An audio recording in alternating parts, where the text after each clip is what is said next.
사람은 누구나 건드리면 안 되는 금기가 있습니다. 오래전부터 가슴에 묻어둔 이름, 차마 입 밖으로 꺼낼 수 없는 기억. 오늘 신 사장은 그 기억을 다시 마주하게 됩니다. 이야기가 궁금하시다면 구독과 좋아요 부탁드립니다. 여러분의 응원이 저희에게 큰 힘이 됩니다. 늦은 저녁, 마헌경찰서 건물은 이미 불이 꺼져 어두웠다. 그러나 한 사무실 안에서만은 불빛이 희미하게 새어나왔다. 그곳에서 신 사장이 묵묵히 앉아 있었다. 그와 마주 앉은 이는 오랜 인연의 형사, 최철이었다. 최철은 한참 동안 침묵하다가 어렵게 입을 열었다. 신 사장님, 사실 오늘은 이런 말 꺼내면 안 된다는 거 아는데 더는 못 참겠어. 15년 전 내가 그 아이를 지켜내지 못했잖아. 그 죄책감이 지금도 목을 조여. 매일 밤 눈만 감으면 그 아이 얼굴이 떠올라. 그의 목소리는 떨렸고 눈빛은 금세 붉어졌다. 경찰로서 수많은 사건을 겪었지만 그날만큼은 지울 수 없는 상처였다. 신 사장은 고개를 떨군 채 잠시 숨을 고르더니 낮고 굵은 목소리로 말했다. 준이 얘기는 아무도 꺼내지 말라 했어. 그런데 이제는 말해야 할 때가 된 것 같네. 최철의 눈이 흔들렸다. 그 이름 준이, 신 사장의 아들. 15년 전 인질극의 희생자. 오랫동안 입 밖으로 꺼내지 못했던 이름이 다시 공기를 울렸다. 순간 방 안은 더욱 차갑게 가라앉았다. 최철은 떨리는 손을 맞잡았다. 형, 그날 난 제 시간에 도착하지 못했어. 인질범의 눈빛을 놓쳤고 결국 멈춰. 신 사장이 단호하게 끊었다. 그건 내 탓이 아니야. 우리 모두가 실패한 거야. 나도 너도. 아이 하나 지키지 못한 게 우리 현실이었다.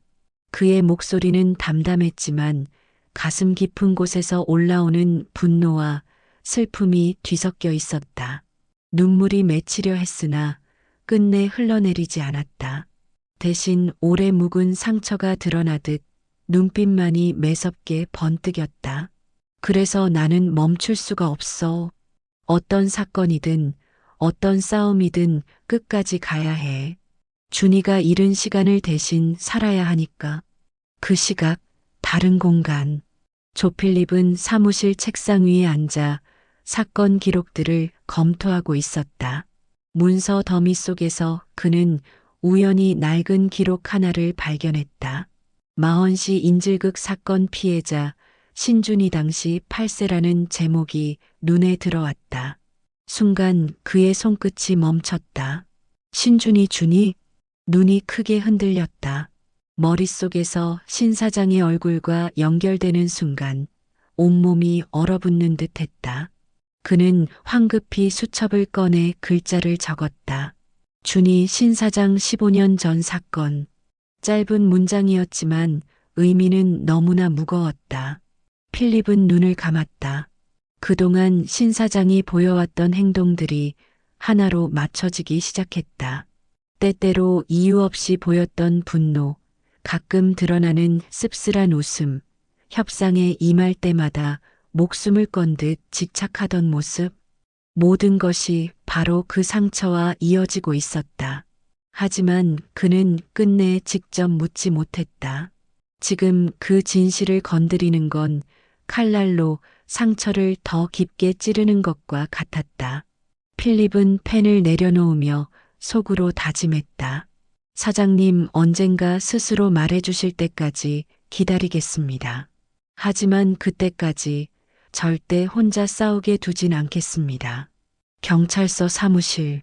신 사장은 무겁게 숨을 내쉬며 창밖을 바라봤다.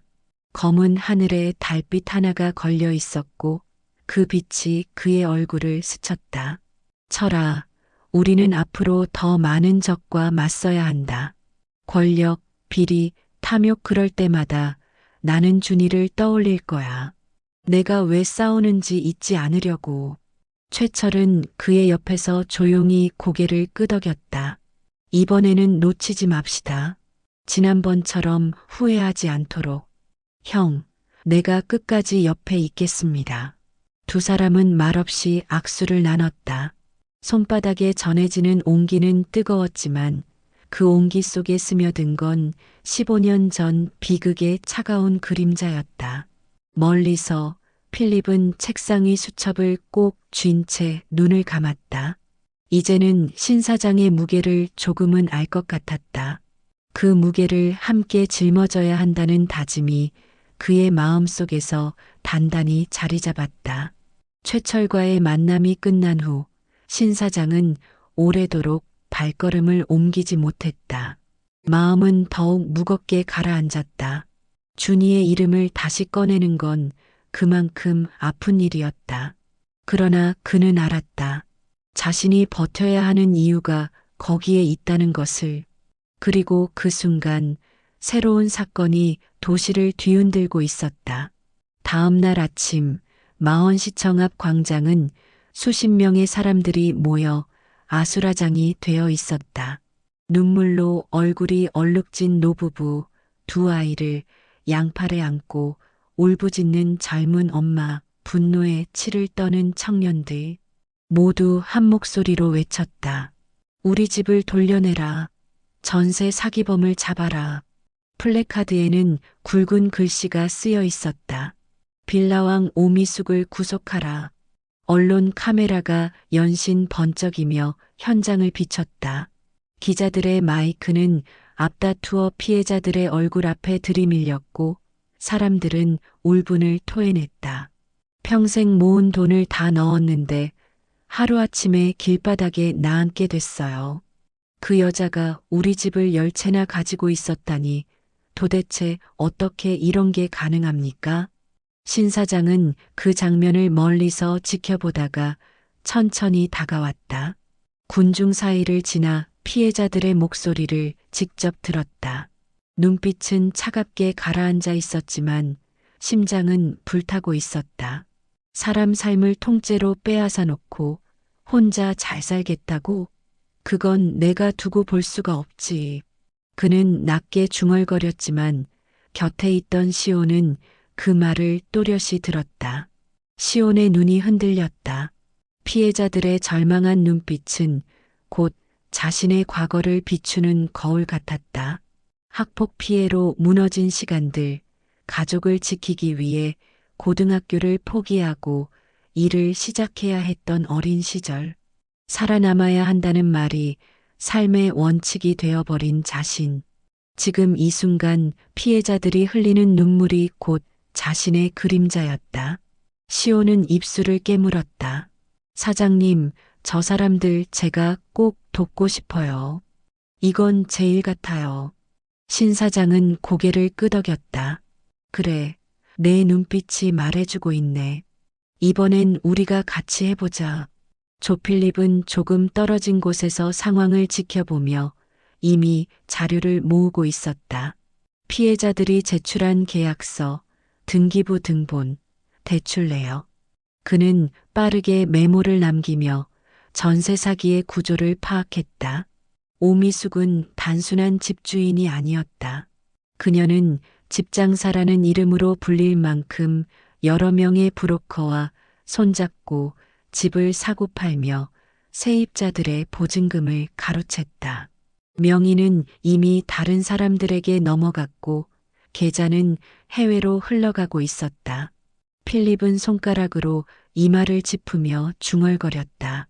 전형적인 치밀한 사기 패턴입니다.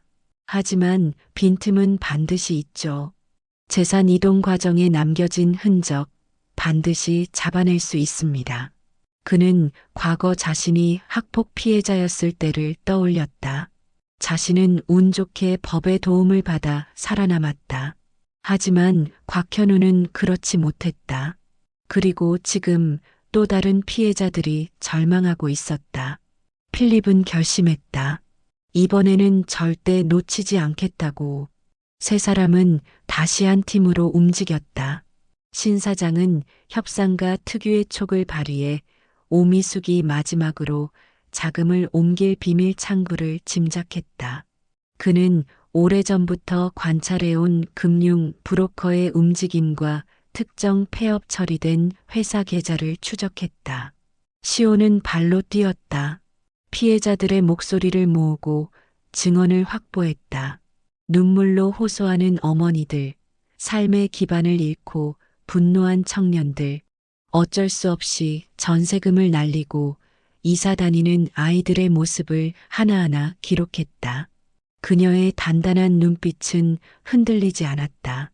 이 목소리를 증거로 남겨야 해요. 이건 돈 문제가 아니라 삶의 문제니까요. 필립은 법적 절차 안에서 구멍을 좁혔다. 재산 이동 내역을 은행으로부터 받아내기 위해 절차를 밟고 검찰과 경찰에 동시에 연락을 돌렸다. 그의 손에 쥔 수첩에는 수십 개의 메모가 빼곡히 적혔다. 명예 변경 일시 브로커 명단 자금 세탁 창구 오미숙 출국 스케줄. 밤이 되자 세 사람은 통닭집 한쪽 구석에 앉아 사건을 정리했다. 기름 냄새가 배어드는 익숙한 공간이었지만 분위기는 긴박했다. 신 사장은 테이블 위 지도를 펼쳐놓으며 말했다. 오미숙이 가진 빌라가 10채, 그중 5채는 이미 명의가 넘어갔고 나머지도 조만간 처리될 거다. 해외로 나가기 전에 마지막으로 돈을 정리할 창구가 반드시 있어. 시온이 손을 번쩍 들었다. 오늘 피해자 중 한 분이 말했어요. 오미숙이 평소에 폐차장 주인과 자주 어울렸다고요. 돈이 필요할 때마다 이상하게 그 근처에서 만났다고. 필립의 눈빛이 번쩍였다. 폐차장 그곳은 현금 거래가 작고 장부 조작도 쉽습니다. 충분히 돈 세탁 통로가 될 수 있죠. 신 사장은 미소를 지으며 고개를 끄덕였다. 좋아. 그럼 답은 정해졌네. 오미숙은 결국 그곳으로 온다. 그 순간 세 사람의 눈빛은 하나로 모아졌다. 서로 다른 과거와 상처를 가진 세 인물이었지만 지금은 같은 목표를 향해 달려가고 있었다. 신 사장은 속으로 중얼거렸다. 준아, 이번만큼은 아빠가 끝까지 막아낼 거다. 이번만큼은. 불빛이 사라진 통닭집 창밖으로 어둠 속에서 새로운 폭풍의 그림자가 서서히 다가오고 있었다. 밤은 깊었지만 신 사장의 눈빛은 더욱 날카롭게 빛나고 있었다. 통닭집 한쪽 구석에서 지도와 자료를 펼쳐놓고 논의하던 세 사람의 대화는 결국 한 지점으로 모였다. 폐차장, 과거 최웅식이 비자금을 흘리던 장소이자 현금 거래가 드나드는 은밀한 돈 세탁의 통로. 신 사장은 직감했다. 오미숙이 해외로 도망치기 전 마지막으로 들러야 할 곳이 바로 그곳이라는 걸. 협상은 말로만 하는 게 아니지. 상대가 원하는 걸 미끼로 던져야 해. 그는 조용히 읊조리며 눈을 감았다. 마치 체스판 위에서 상대방의 다음 수를 읽어내듯 오미숙의 동선을 머릿속에서 재현했다. 필립은 법적 준비를 마쳤다. 경찰과 검찰에 압수수색 영장을 요청했고 경찰 기동대와도 접촉했다. 법의 테두리 안에서만 움직이겠습니다. 이번에는 확실히 증거를 잡아내야 합니다.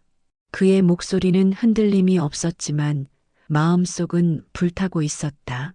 수많은 피해자들의 눈물이 아직도 귀에 맴돌았기 때문이다.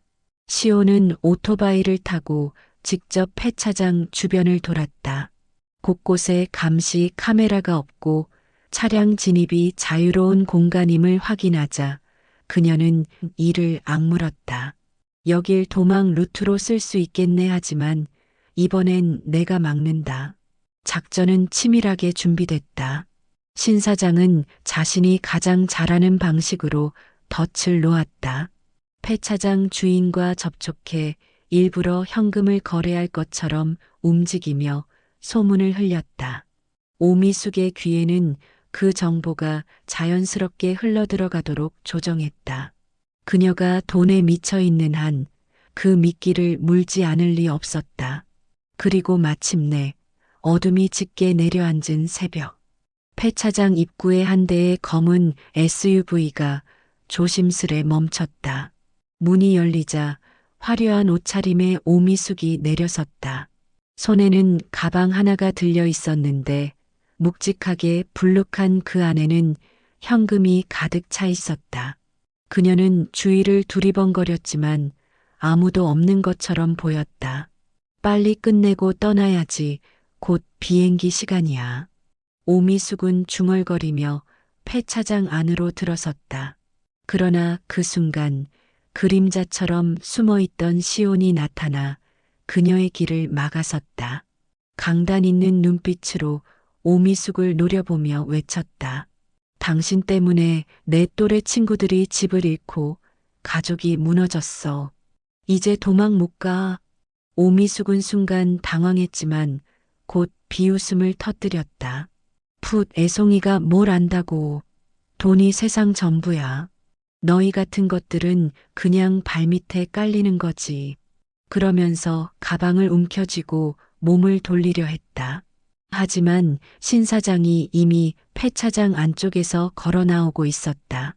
달빛 아래 그의 그림자는 묵직했고 얼굴에는 서늘한 미소가 번졌다. 그렇게 쉽게 빠져나갈 수 있을 거라 생각했나? 이 판은 이미 내가 걸려든 순간부터 끝났어. 오미숙의 표정이 굳었다. 당신 누구야? 그냥 동네 치킨집 사장이지. 하지만 협상판에서는 내가 왕이야. 바로 그때 필립이 등장했다. 그의 손에는 두툼한 서류철이 들려 있었다. 그는 침착하게 오미숙 앞에 서서 말했다. 오미숙 씨, 방금 전 법원이 승인한 구속영장입니다. 당신의 모든 자산 이동, 명예 변경, 돈 세탁 내역까지 다 확보했습니다. 이제 끝났습니다. 오미숙은 얼굴이 창백해졌다. 하지만 곧 발악하며 가방을 들어 올렸다. 비켜. 이 돈만 있으면 난 어디서든 다시 시작할 수 있어. 그녀가 몸을 돌리려는 순간 사방에서 경찰들이 달려와 포위망을 좁혔다. 기동대의 검은 그림자가 그녀를 둘러싸자 오미숙은 더는 도망칠 수 없다는 걸 깨달았다. 시온이 앞으로 나서며 외쳤다. 당신이 망가뜨린 건 돈이 아니라 사람들의 삶이야. 이젠 책임져야지. 오미숙의 손에서 가방이 힘없이 떨어졌다. 바닥에 떨어진 돈다발이 흩날리며 폐차장에 먼지를 일으켰다. 신 사장은 그 광경을 묵묵히 지켜보다가 천천히 고개를 저었다. 돈은 다시 벌 수 있어도 무너진 삶은 다시 못 일으키지. 내가 그걸 끝내 망가뜨렸구나. 결국 오미숙은 경찰에 제압되어 수갑을 차고 끌려갔다. 그녀의 비명은 공허하게 메아리쳤고 피해자들의 절규가 머릿속을 스쳤다. 시온은 한동안 멍하니 서 있다가 필립의 손에 이끌려 겨우 발걸음을 옮겼다. 필립은 조용히 속삭였다. 이제 피해자들이 조금은 숨을 쉴 수 있겠죠. 하지만 이게 끝은 아닙니다. 오미숙 뒤에 또 다른 그림자가 있을 겁니다. 신 사장은 담배 한 개비를 꺼내 불을 붙였다. 타들어가는 연기를 올려다보며 낮게 말했다. 맞아. 아직 시작일 뿐이야. 진짜 설계자는 따로 있지. 폐차장의 공기는 싸늘했지만 세 사람의 눈빛은 뜨거웠다. 이번 싸움은 끝났지만 더 큰 폭풍이 다가오고 있었다. 폐차장에 울려 퍼지던 오미숙의 비명은 멀어져 갔지만 그 소리가 남긴 메아리는 쉽게 사라지지 않았다. 경찰차의 붉은 불빛이 깜빡이며 사라지자 어둠 속에는 다시 고요가 찾아왔다. 그러나 그 고요는 결코 평화가 아니었다. 오히려 사람들의 무너진 삶을 떠안은 무거운 침묵이었다. 신 사장은 폐차장 한쪽에 서서 담배를 붙였다. 불빛이 어두운 얼굴을 스치며 그의 표정을 드러냈다. 빌라왕 사건을 해결했다는 안도감보다는 되레 깊은 피로와 허무가 그의 눈에 고였다. 담배 연기가 천천히 하늘로 흩어지는 순간 그의 시선은 저 멀리 공허하게 머물렀다. 그곳에는 아직도 잊히지 않는 이름, 준이가 있었다. 그의 손가락이 떨렸다. 담배를 쥔 채로 잠시 멈추더니 이내 낮게 한숨을 토해냈다. 준아, 너였다면 이런 세상을 뭐라고 했을까? 옆에 서 있던 최철은 그 모습에서 오랜 죄책감을 느꼈다. 그는 조심스레 다가와 말했다. 신 사장님, 당신이 싸우는 이유 결국 준이 때문이죠. 신 사장은 말없이 고개를 끄덕였다. 입술은 굳게 닫혀 있었지만 눈빛이 모든 대답을 대신했다.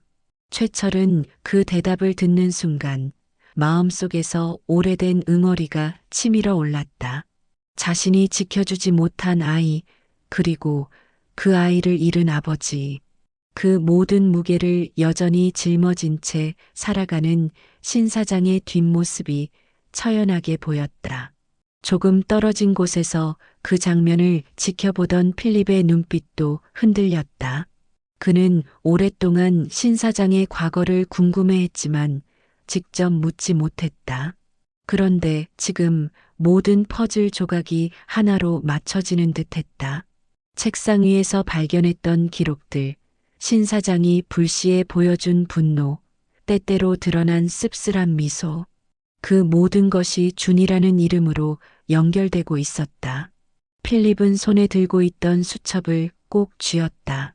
이미 준이 신 사장 15년 전 사건이라 적어둔 페이지가 그의 가슴을 무겁게 짓눌렀다. 입술이 바짝 말라붙었지만 끝내 입을 열지 못했다.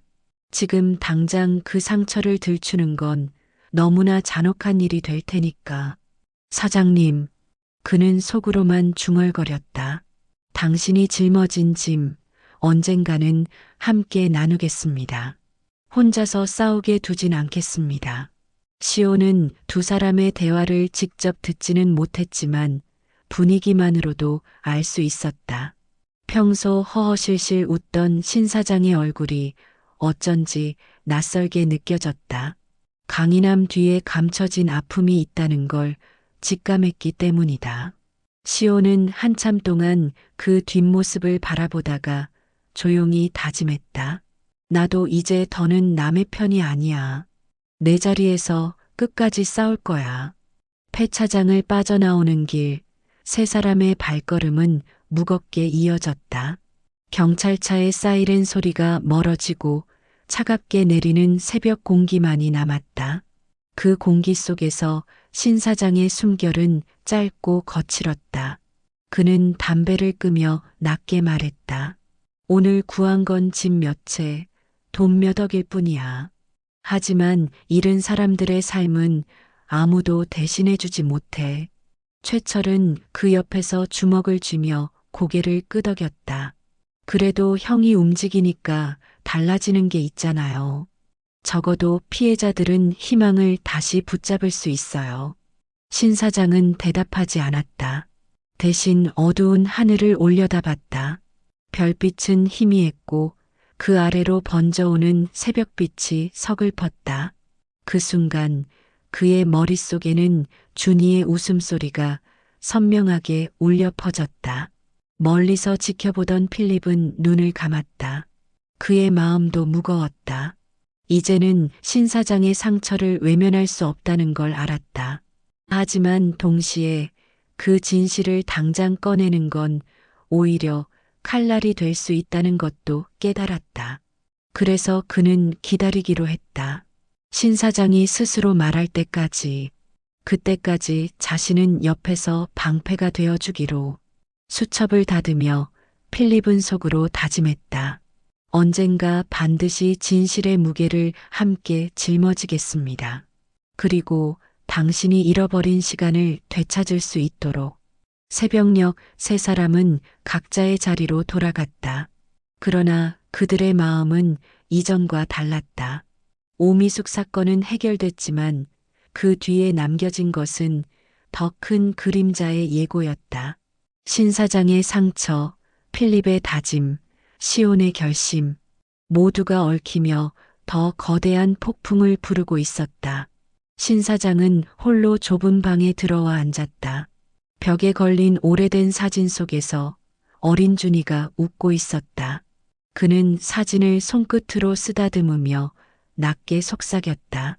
준아, 아직 끝나지 않았어. 아빠가 내 억울함까지 풀어줄게. 그 말은 바람처럼 흩어졌지만 방 안에 오래 남아 있었다. 그리고 이내 다가올 더 큰 싸움의 전조처럼 창밖 어둠은 여전히 깊고 무거웠다. 며칠 뒤 전국 뉴스 채널에는 연일 같은 화면이 흘러나왔다. 법정에서 포승줄에 묶인 채 호송차에 오르는 오미숙의 얼굴, 경찰 기자회견장에서 발표되는 구속 소식, 가리고 빌라 사기에 분노했던 시민들의 함성이었다. 앵커의 목소리는 힘차게 울렸다. 빌라왕 오미숙, 구속수사, 수십 채 주택을 이용한 전세 사기 사건, 수백억대 피해. 기자들은 연이어 인터뷰를 전했다. 이제야 좀 살 것 같아요. 정의가 살아있다는 걸 보여줬잖아요. 신 사장님 같은 사람이 있어서 다행이에요. 우리 목소리를 들어줬어요. 시민들의 얼굴에는 모처럼 웃음과 안도감이 번졌다. 마원시 거리에선 자발적으로 신 사장 화이팅이라는 현수막이 내걸리기도 했다. 하지만 그 모든 환호와 긍정적인 분위기 속에서도 정작 신 사장의 표정은 밝지 않았다. 그는 작은 텔레비전 앞에 앉아 화면을 묵묵히 바라보고 있었다. 뉴스 속에서 들려오는 환호와 박수 소리가 공허하게 메아리쳤다. 손끝은 소주잔을 천천히 굴리며 탁자 위를 맴돌았고 눈빛은 먼 곳에 가 있었다. 그의 머릿속에는 준이의 얼굴이 떠올랐다. 아직 어린 목소리, 그날의 울음, 그리고 마지막으로 본 두려움에 가득한 눈빛. 오미숙이 구속되었다고 해서 그 상처가 아물 수는 없었다. 정의가 조금은 회복된 듯 보였지만 신 사장의 가슴 속에는 여전히 15년 전 그날의 시계가 멈춘 채 서 있었다. 문득 창문 밖에서 아이들이 뛰어노는 소리가 들렸다. 웃음소리가 맑게 울려 퍼졌지만 그것조차도 신 사장의 가슴을 저릿하게 파고들었다. 그는 속으로 중얼거렸다. 준아, 오늘도 아빠가 널 지켜주지 못한 죄책감에 살아간다. 하지만 언젠간 반드시 너의 억울함을 풀어줄 거야. 그의 눈가가 붉어졌지만 눈물은 흘러내리지 않았다. 눈물이 아니라 분노로 다져진 눈빛만이 남아 있었다. 그때 한쪽에서 필립이 조심스레 다가왔다. 그는 일부러 아무 말도 하지 않았다. 다만 손에 든 종이 봉투를 신 사장의 앞에 내려놓았다. 안에는 피해자들이 직접 써보낸 감사 편지가 담겨 있었다. 눈물로 눌러쓴 글씨들이 종이마다 번져 있었고 살려주셔서 감사합니다라는 짧은 문장이 수십 번 반복되어 있었다. 신 사장은 편지들을 한 장 한 장 넘기다 말없이 봉투를 덮었다. 필립아, 네, 사장님. 사람들이 날 고마워한다고 하지만 난 아직 아무것도 못한 거야. 필립은 대답하지 못했다. 대신 깊은 숨을 내쉬며 그 말을 가슴에 새겼다. 그는 이제 확신했다. 신 사장이 싸우는 이유는 단순히 정의감 때문이 아니라 잃어버린 아들, 준이에 대한 끝나지 않은 약속 때문이라는 것을.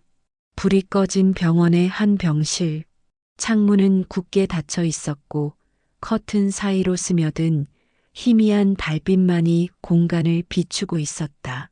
침대 위에는 초췌한 남자가 누워 있었다. 넉나간 듯한 눈빛, 느릿한 호흡, 그리고 손끝에서 느껴지는 섬뜩한 기운. 바로 15년 전 준이의 목숨을 앗아간 범인, 윤동이었다. 간호사가 떠난 뒤 병실은 고요에 잠겼다. 그때 누군가의 그림자가 문틈 사이로 스며들었다. 발걸음은 조용했지만 그 존재는 윤동이의 곁에 서늘한 기운을 드리웠다. 잠들어 있던 듯한 그의 눈이 천천히 떠졌다. 공허하던 눈빛이 순간 흔들렸다. 누군가의 손길이 그의 손목을 움켜쥐자 마치 잊혀졌던 시간이 다시 움직이는 듯 그의 몸이 느릿하게 일어나기 시작했다. 공기 속에는 설명할 수 없는 기묘한 기운이 감돌았다. 윤동이의 입술이 느릿하게 열렸다. 쉰 목소리가 방 안을 울렸다. 신 사장 곧 다시 만나야지. 그 목소리는 차갑고 서늘했다. 마치 살아있는 인간의 말이라기보다 죽음의 그림자가 속삭이는 것 같았다. 신 사장이 아직 알지 못하는 또 다른 폭풍, 과거의 상처가 현재로 되살아나려 하고 있었다. 그 폭풍의 이름은 윤동이. 그리고 그 폭풍은 신 사장이 결코 피할 수 없는 반드시 마주해야 할 운명이었다. 여러분, 과거의 상처가 현재를 다시 위협할 때 과연 신 사장은 어떤 선택을 하게 될까요? 앞으로의 이야기가 궁금하시다면 구독과 좋아요 눌러주세요. 더 뜨거운 이야기로 찾아뵙겠습니다.